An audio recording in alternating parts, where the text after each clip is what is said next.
Part of the breakdown of the personality was done by Dr. Ewan Cameron, head of his field in psychiatry. He took a few patients with mild depression and brainwashed them. And washing means completely erasing their personality. Now, he used electroshock and drugs and something that's actually called two-track tapes that would say your mother hates you, just a bunch of negative things over and over again while they're sleeping with these helmets on. Now, in the modern day version of brainwashing, they use computer chatterboxes, and so these can do far more than just a two-track tape, but they're still using the same techniques, and whatever bothers you, creates the greatest stress level, they will continue on that track. And the people that have sort of escaped it have great confidence in themselves and their social networks, and aren't bothered by these negative typed-in messages. Mm-hmm. And so, yeah, it's personalized now for each individual. And one of the creepy aspects of mind control, not being able to tell your own thoughts, desires,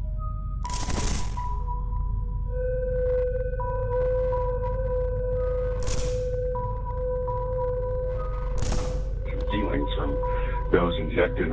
One colonel who was working on this technology, it was called psychotronics at the time, he said with 5 channels, the target feels synthetic influence. At 12, it feels like an alien influence, and at 15, they cannot distinguish their own thoughts from those injected. So yeah, it depends on the level of technology being used on the person, and in the worst case scenario, maybe we all are being influenced and controlled.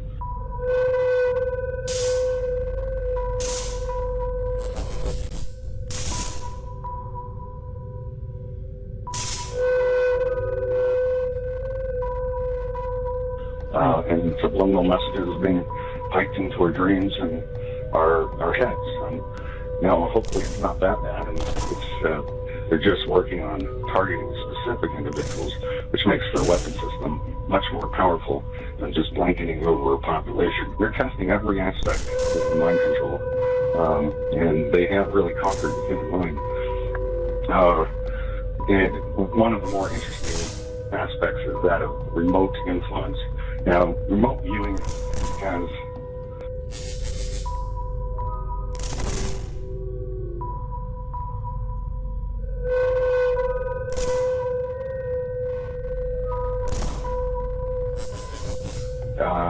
connotations of voodoo, but this is all based on technology, and this is cloning the visual cortex and audio cortexes of the human brain onto another person, or integrating it into the computer systems. So the combinations they're called hive mind.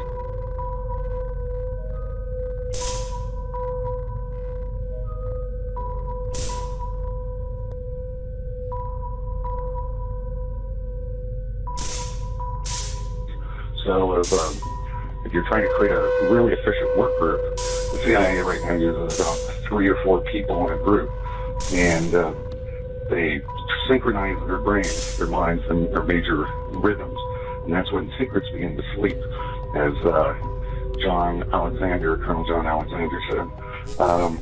And during this phase, well, it's great for interrogation, mind probing, but it's also a state of increased intelligence. You're, in a sense, adding brain tissue, but wirelessly, virtual neurons to each of the participants. You can see that might be a great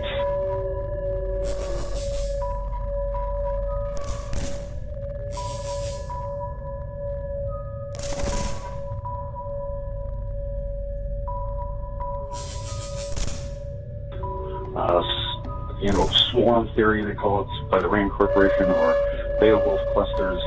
Or wolf clusters is another term that's used, where you can network human beings faster than you would through cell phones, for example. And there's no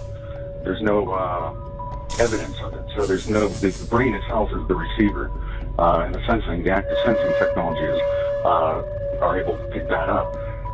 And so there's no evidence that they're in some sort of spy group or black ops mission. So it's used, it's being tested for that as well. In the experimentation, there are people who found get B2K, and the B2K is only positive, although that's a rare case. Usually it's always negative messaging. Some people get tortured. Some people get both. And it runs the gamut. So you can imagine if you're trying to test a new drug,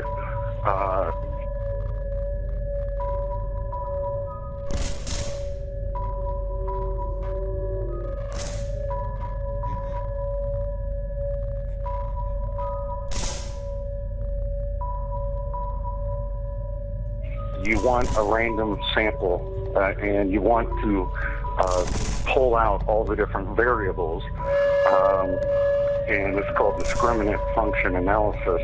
And so you want to test it on different people in different types of variations of the hypnosis, of the mind control, of the stalking, and to see what is most effective. And they've found a way to automate it and literally ramp it up. And I think that's one reason why we're seeing more TIs.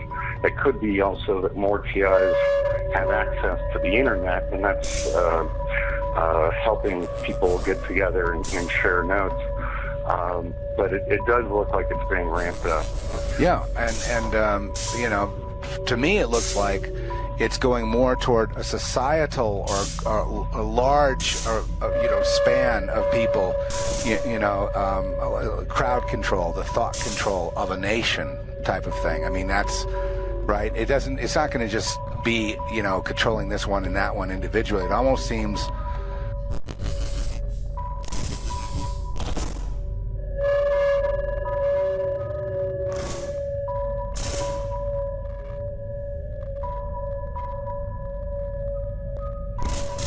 like it's got to go nationwide or even worldwide. This is more effective than normal propaganda. You can affect people while they're sleeping and working. They don't even need to shut off their televisions to get programming. So every country in the world, of course, their goal is to shepherd their people into one conformed thinking pattern. You can understand why this is so top secret. The very concept of free will is destroyed. We've been debating this for thousands of years, and to have that argument finalized, well, all of Western philosophy, and from crime and punishment to religion, relies on this concept of free will. They can't just announce it and then say, oh, by the way, we've been running torture experiments on people all around the world. There is a weapon system discussed in my book called Satan, and it stands for Silence is Fascination Through Adapting Networks. So you can imagine all the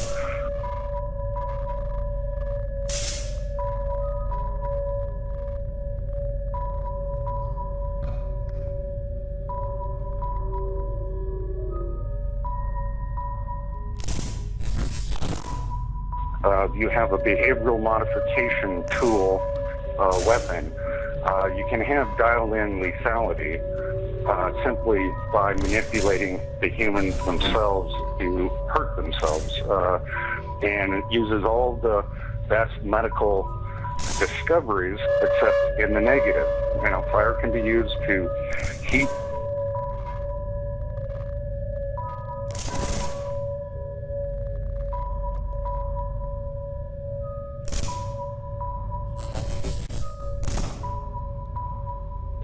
keep people warm and heat food, kill bacteria, or it can be used to burn down villages. And so this is an extreme example of weaponization of the medical profession. Once you understand how large of a sample set, how much human suffering they've allowed to put into this, developing it, the number of dollars, there's no way they're going to give this up. And this is here to stay. And the people in control that are, I'm sure, so seduced by its power that they rather see the human race go away before this does.